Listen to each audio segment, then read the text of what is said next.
This is Tom Dillon, the Lifetime Liberal, and today is Thursday, August 10th? August 10th, November 10th, 2016, and the title of this rant will be The Mourning After. Optimistic and resolute. So, first morning is morning as in the day, M-O-R-N-I-N-G. Second morning is M-O-U-R-N-I-N-G. Little play on words here. Yes, the day after.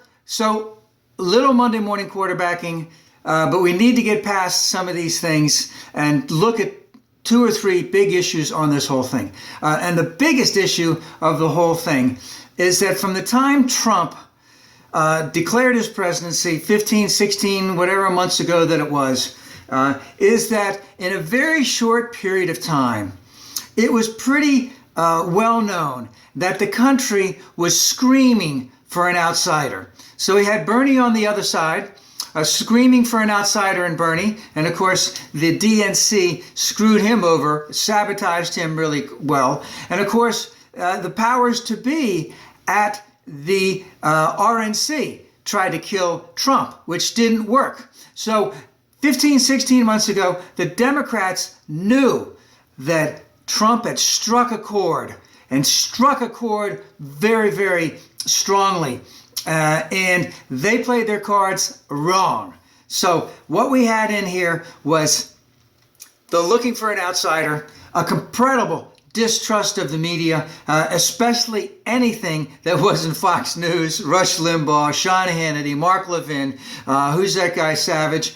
And another thing I think that the Democrats did very, very poorly because there really were no issues. They were trying to trash Trump all along, misogynistic, racist, homophobic, blah, blah, blah. Now, the one thing you don't want to have in an election is for the Democrats to be calling white people who are not part of their ilk, let's say, racist. You don't call them racist.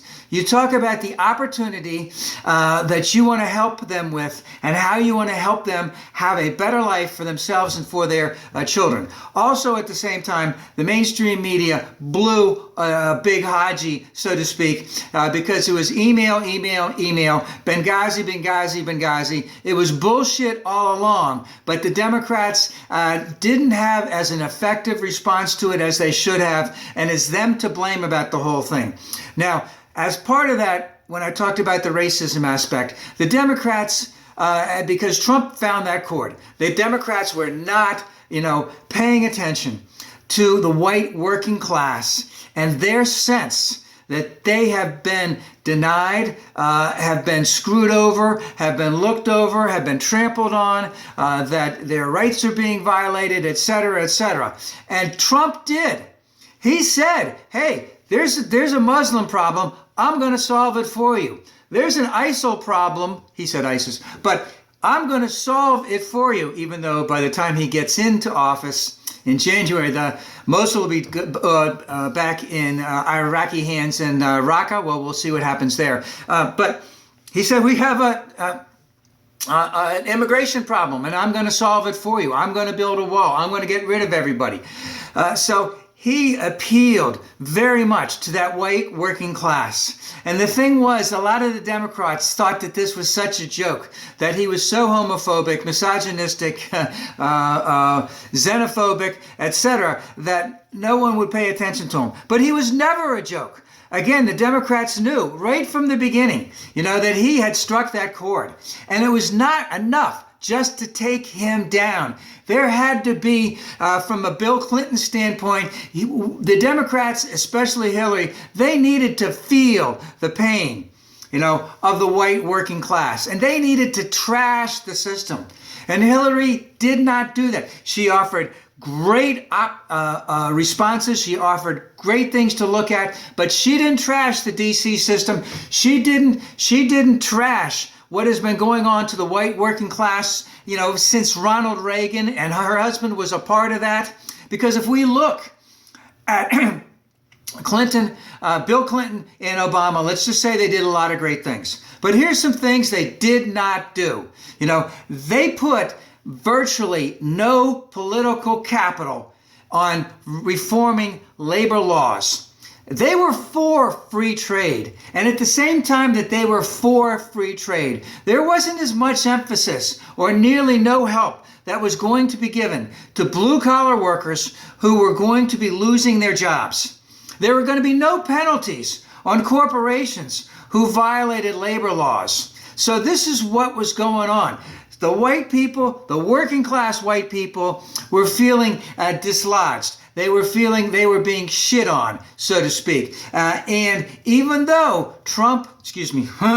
even though Bill Clinton and Barack Obama did quite a bit to help things out, in terms of that type of corporate mentality, that free trade, that non-intervention in trying to help the average working class citizen, especially when jobs were going overseas, in terms of helping them, retraining, new industry. Now, did the Republicans have a heck of a lot of fault in all of this by denying all of this stuff over and over again? Yes, but again, Bill Clinton and Barack did not put enough political capital into this. So when it came for Trump to come around, the white working class hadn't gotten really any help, or had not felt that they had gotten enough help from Bill Clinton and President Obama.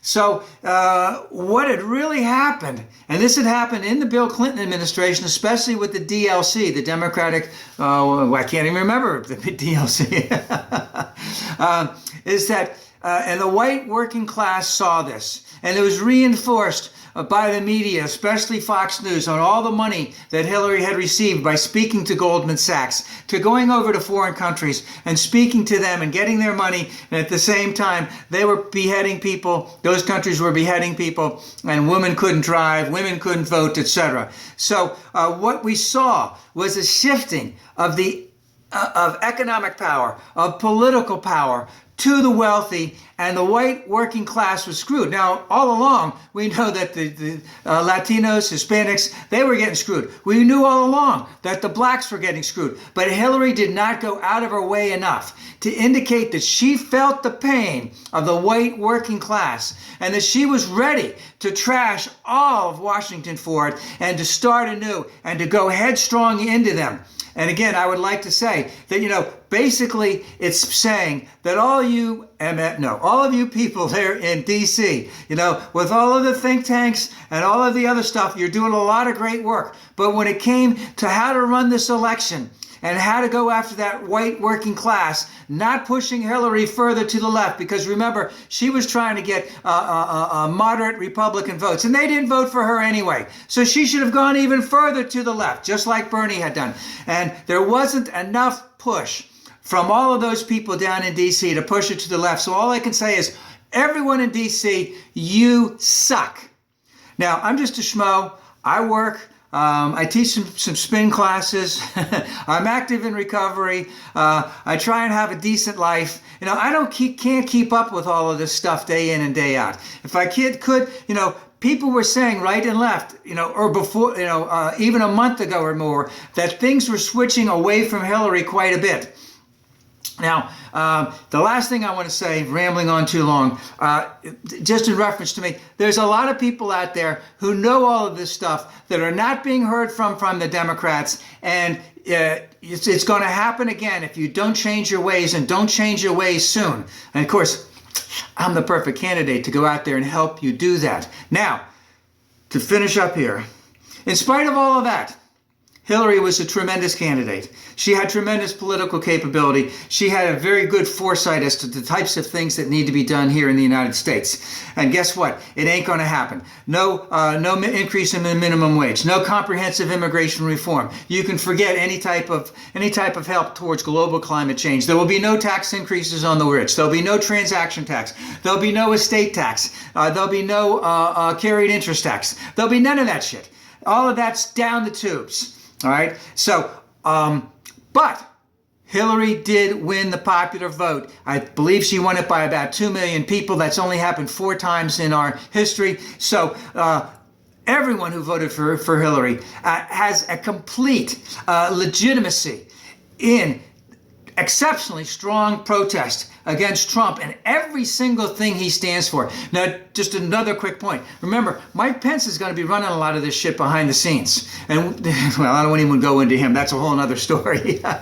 Exceptionally conservative. Shows that he has a distrust of women because of the way he treats Planned Parenthood and anything on women's rights, LGBT rights. That's another story for another time. So this will be, because Trump doesn't know all this stuff, that behind the scenes the Republicans are going to go hog wild on an incredible amount of social issues. And again, Hillary won the popular vote.